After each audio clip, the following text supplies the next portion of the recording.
नमस्कार, मैं हूं श्वेता सिंह और आप देख रहे हैं आज तक। जिस सीट पर मुकाबला कड़ा होता है, जहां होती है कांटे की टक्कर, वो सीट होती है सीट सुपरहिट। हम ऐसी ही सीटों का पूरा ब्यौरा आपके लिए लेकर आ रहे हैं। जिस सीट पर हम आज लेकर आए हैं आपको, वो सीट है दौसा की। लंबे समय तक कांग्रेस पार्टी का गढ़ रहा है ये सीट। यहां पर भी अगर आप देखें तो प्रियंका गांधी यहां पर इस समय दौसा के लोगों को संबोधित कर रही है, एक रैली कर रही है। लेकिन प्रधानमंत्री नरेंद्र मोदी भी बीजेपी कैंडिडेट के लिए आए 2014 के बाद से, और 19 में बीजेपी ने यहां पर जीत हासिल की। लेकिन इस बार कैसी होगी टक्कर, यहां पर कैसे है दौसा सीट के उम्मीदवार।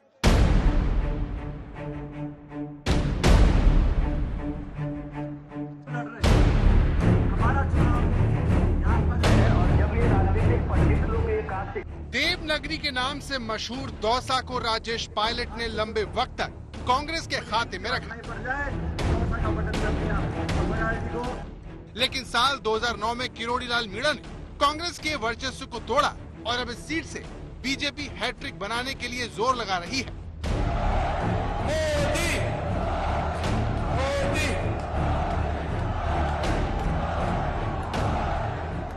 मेहंदीपुर बालाजी ने मारो प्रणाम। देवनगरी दौसारी जनता ने मारी राम राम। हमारा सांसद कैसा है? मोदी जी यहाँ आए, भाषण सुना आपने उनका, तभी तो पता चलता है कि असली कौन है, नकली कौन है। सवाल यह है कि राजस्थान की सुपरहिट सीट दौसा में कौन जीतेगा मुकाबला। ये सीट दौसा की सीट हॉट सीट हो गई है। दौसा में एक बार फिर भगवा लहराएगा या फिर कांग्रेस 15 साल बाद वापसी करेगी। 100 सुनार की 1 लोहार की, तो सब जितने भाषण दे गए सब बराबर हो जाएंगे। तो दौसा सीट बीजेपी और कांग्रेस में नाक का सवाल बन गई। सवाल सीधा है, क्या इस बार दौसा की जनता कांग्रेस के सिर जीत की पगड़ी पहनाएगी या एक बार फिर खिलेगा कमल। पहले चरण का मतदान जैसे जैसे करीब आ रहा है, मुकाबला जो है पूरे देश में, चुनाव प्रचार जो है वो सब कुछ गरमा रहा है। और हम एक ऐसे राज्य में इस समय मौजूद हैं जहां भारतीय जनता पार्टी ने लगातार 2 चुनाव में क्लीन स्वीप किया, राजस्थान। और सचिन पायलट हमारे साथ हैं, लोकसभा का चुनाव नहीं लड़ रहे हैं लेकिन उम्मीदवारों के लिए अलग अलग सीटों पर जाकर मेहनत करने में लगे हैं। ये सीट ऐसी है जो सचिन पायलट के लिए भी बहुत मायने रखती है और कांग्रेस पार्टी के लिए भी बहुत मायने रखती है। दौसा की टक्कर कैसी होगी इस पर? टक्कर हर जगह मजेदार होगी। और ये वो क्षेत्र जहां पर 20 साल पहले पहली बार मैं सांसद बना था, तो इस क्षेत्र में, राजस्थान में और देश भर में मुझे लगता है कि अब माहौल बदल रहा है। अब बदलाव की सुगबुगाहट हर क्षेत्र में है और आम जनता ने 10 साल की रिपोर्ट कार्ड परफॉर्मेंस देखने के बाद अब मन बनाया है कि बदलाव लाना जरूरी है। और खासकर उन राज्यों में जहां पर द्विपक्षीय मुकाबला है भाजपा और कांग्रेस का, वहां पर टक्कर कांटे की रहेगी। लेकिन मुझे लगता है कि बदलाव होगा। ये चुनाव मल्टीपल इशू पर लड़ा जाएगा। मैं ऐसा मानता हूं कि जिन राज्यों में भाजपा कांग्रेस की सीधी टक्कर है, वहां पर इस बार हमारा स्ट्राइक रेट बेहतर रहेगा और इंडिया अलायंस को जो रिक्वायर्ड संख्या बल है 4 जून को हमको मिलेगा वो। क्योंकि कांग्रेस के विरुद्ध ही बीजेपी को ज्यादा सक्सेस मिली हुई, जहां सीधा सीधा सामना है। ये मैंने कहा ना कि पिछले चुनाव में हम लोग कोई सीट नहीं जीत पाए थे राजस्थान की। इस बार आप लोग की बेहतर तैयारी है। बेहतर तैयारी है, बेहतर परफॉर्मेंस है हमारे कैंडिडेट्स का, हमारा कैंपेन, हमारा कम्युनिकेशन, हम लोगों की मेहनत और एक रिस्पांस दिख जाता है पब्लिक के अंदर जाकर। तो मुझे लगता है, मैं बहुत बड़े बोल नहीं बोलता हूं, लेकिन मुझे लगता है कि इस बार कांग्रेस को भाजपा से ज्यादा सीटें मिलेंगी राजस्थान में। राजस्थान के अंदर बीजेपी से ज्यादा 25 सीटें हमारे यहाँ। हाँ। तो हमारे अलायंस हम मिलकर चुनाव लड़ रहे हैं। हाँ। 3 जगह हमारे अलायंस पार्टनर्स लड़ रहे हैं, 22 जगह हम लोग लड़ रहे हैं। तो हम लोगों का भाजपा से ज्यादा संख्या में रहेगा राजस्थान में। यहाँ पहले चरण में ही चुनाव है। आपके पिता लगातार जीतते थे, माँ जीती, आप जीते यहाँ से, उसके बाद से रिजर्व सीट ये हो गई है। न चाहते हुए भी लोकतंत्र में ये कहना पड़ता है कि कहीं कहीं पर जातियां बहुत महत्वपूर्ण होती हैं। और हम देखते हैं कि सामने भी जो कैंडिडेट हैं वो भी मीणा है, कांग्रेस के कैंडिडेट भी मीणा है।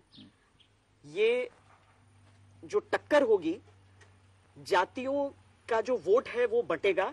दौसा का मुद्दा उसमें लोकसभा क्या क्षेत्र रहेगा? में 20-22 लाख मतदाता हैं, उसमें लगभग सभी जाति बिरादरी के लोग हैं, कुछ कम कुछ ज्यादा। तो कोई उम्मीदवार या कोई पार्टी सोचे कि मैं इस समाज को, इस जाति को, इस समीकरण को फिट बिठा लूं, हम चुनाव जीत जाएंगे। और मैं आपकी बात से सहमत हूं कि भारत के देश की राजनीति में सामाजिक समीकरण एक वास्तविकता है, उसको हम नकार नहीं सकते हैं, हम कुछ भी बोलें। लेकिन सिर्फ वही मुद्दा अगर चुनाव का रहेगा तो ये देश के लिए अच्छा नहीं है। मुझे लगता है कि ये नेशनल इलेक्शन है, राष्ट्र का चुनाव है।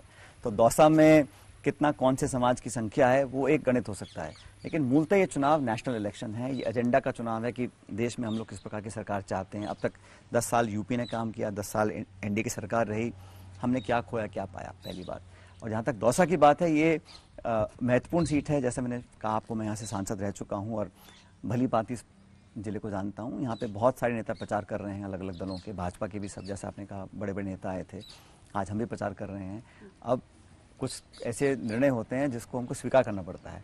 तो पब्लिक का जो निर्णय होगा हमको सहर्ष और बड़ी विनम्रता से स्वीकार होगा। लेकिन मेरा मन ये कहता है कि यहाँ के लोग, यहाँ के जज्बात, यहाँ की मानसिकता, यहाँ के नौजवानों का जो रुझान है वो हमारे साथ है। आपके कैंडिडेट ज्यादा मजबूत हैं या बीजेपी के विकल्प के तौर पर उनको चुनेंगे? नाक यहाँ से पकड़ो, यहाँ से पकड़ो, पकड़ में आनी चाहिए। तो लेकिन हमारे उम्मीदवार अनुभवी हैं, पहले अभी वर्तमान विधायक हैं, पहले मंत्री रह चुके हैं, मुरारी लाल जी।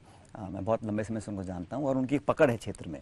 और जो भाजपा के कैंडिडेट हैं उनकी मैं बुराई कभी नहीं करूंगा, वो भी अपने दम पर चुनाव लड़ रहे हैं। लेकिन मैंने कहा ना, कोई अच्छा बुरा नहीं है, कोई दुश्मनी नहीं है, कोई मुझे लगता है कि कंपटीशन और प्रतिस्पर्धा ये होना चाहिए कि कौन ज्यादा बेहतर सेवा कर सकता है, कौन ज्यादा लोकप्रिय है जनता के बीच में, और पब्लिक इसको वोट डालेगी। कोई रंजिश या कोई दुश्मनी या कोई किसी से कोई आपसी झगड़ा नहीं है यहाँ। सब राजस्थान में ये अच्छी बात है, हम सब लोग आपस में एक अच्छे वातावरण में चुनाव लड़ते हैं। पहले चरण का मतदान जो होगा उसी में दौसा में वोटिंग की जानी है और इसीलिए जो उम्मीदवार हैं वो सब अपना पूरा दमखम लगा रहे हैं। प्रधानमंत्री नरेंद्र मोदी बीजेपी के उम्मीदवार कन्हैया लाल मीणा के लिए प्रचार कर चुके हैं और अब कन्हैया लाल मीणा खुद अलग अलग जगह जाकर प्रचार कर रहे हैं। स्टार प्रचारकों की सूची में बीजेपी के जो टॉप नाम हैं वो अब तक दौसा कंस्टिट्यूएंसी में आ चुके हैं।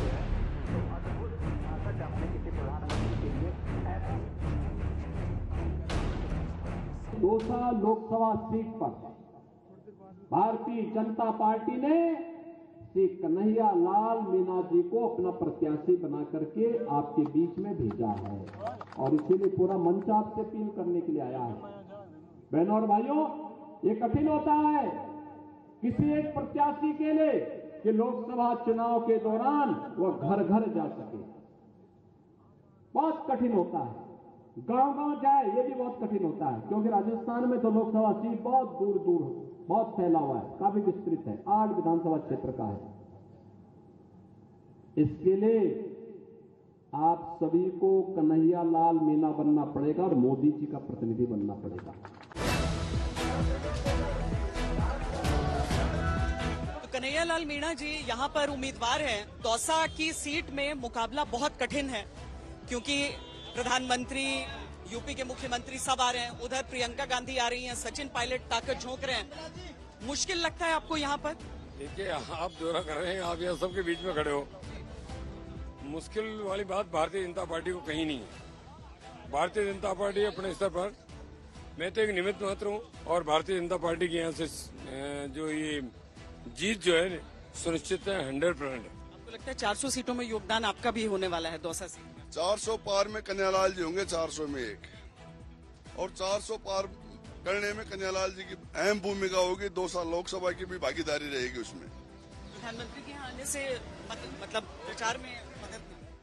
देखिए, प्रधानमंत्री के आने से आम जन में जो उत्साह बना है, आम जन की जो मांग थी कि हम उनके दर्शन करना चाहते हैं, उनको विश्वास दिलाना चाहते हैं कि हम सारे लोग खड़े होकर के विश्वास दिलाना चाहते हैं कि हम ये सीट जीत करके आपकी 400 पार वाली में शामिल करेंगे। एक आखिरी सवाल, दौसा का आपके हिसाब से आप किस मुद्दे को लेकर लोगों के बीच जा रहे हैं, गांव-गांव जा रहे हैं? देखिए, इस क्षेत्र के अंदर सबसे मेन भयंकर जो कठिनाई है वो है पानी की विकट समस्या है।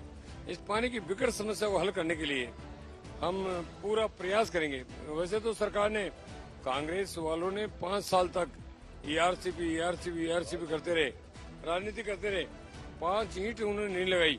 और अभी सरकार आते ही, हमारी भजनलाल सरकार ने आते ही उसकी डीपीआर वगैरह सारा करके यशस्वी प्रधानमंत्री के साथ में मिलकर के, मध्य प्रदेश के मुख्यमंत्री जी मिलकर एमओयू करके और इसको कार्य चालू कर दिया है। हम चाहेंगे कि यदि भारतीय जनता पार्टी, ये लोग आशीर्वाद, आम जनता का वैसे आशीर्वाद है, पक्का आशीर्वाद है, लेकिन आशीर्वाद देंगे तो निश्चित रूप से सारे लोग, हमारे यहाँ के विधायक 5 विधायक जीते हुए, 3 प्रत्याशी हैं, सारे लोग मिलकर के हमें चाहेंगे कि उसको पानी को अमली जामा पहनाया जाए, आम जनता के बीच में लाया जाए और जल्दी जल्दी लाया जाए। यहीं के रहने वाले हैं आप लोग? किसका दावा मजबूत लग रहा है, बीजेपी की कांग्रेस? बीजेपी लग रहा है बीजेपी को वोट देता है। हम लोग ऐसी कोई बात नहीं, सब मिलेंगे, पर काम बीजेपी को ज्यादा मिलेगा।